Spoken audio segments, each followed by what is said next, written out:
I've always loved the idea of art, because art's one of those great concepts like religion and love, and everybody associates to it differently, you know, and art, I think, in some ways teaches you to look at things differently, particularly photography. And when you learn to look at something differently, the world changes for you, and I think ultimately you can change yourself through that process. And the Bascom not only shows you art that other people do, it teaches you how to, you know, personally participate in art, and I think that's a great thing. I started photography when I was in junior high school, and my first digital camera I got 5 or 6 years ago, and I was becoming lazy, setting it on automatic and letting the camera do some of the work.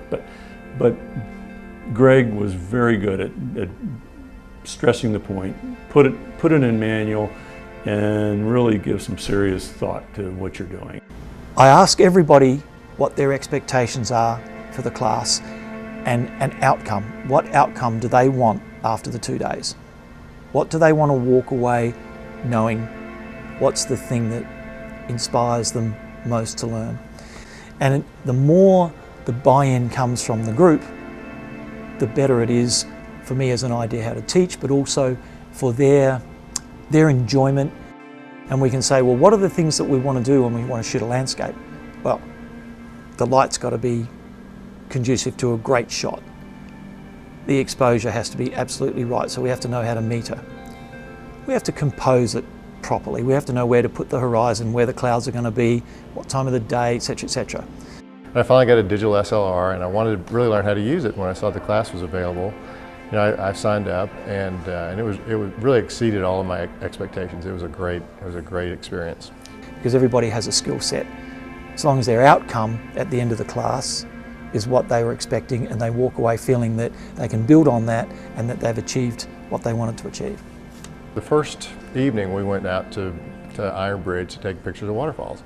And it was amazing over the course of probably 2 or 3 hours how much the light had changed. And one of the things we were supposed to pay attention to is just how everything changes with the light. And I'd never in my life stood anywhere and watched something for 3 hours just to notice those nuances. But it really was a great revelation.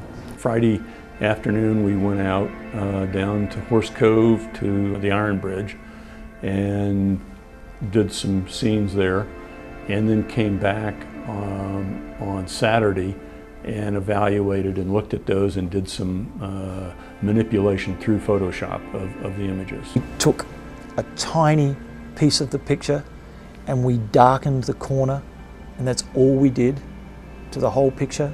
I think you were in there when we were doing it. To see that people look at it and go, how does that change everything? How does just putting a shadow in a corner make such a difference? He was very patient and really helped everybody improve where they wanted to improve, and he recognized, okay, you need to work on this, you need to work on that. And some of his experience, some of his photos were just absolutely amazing.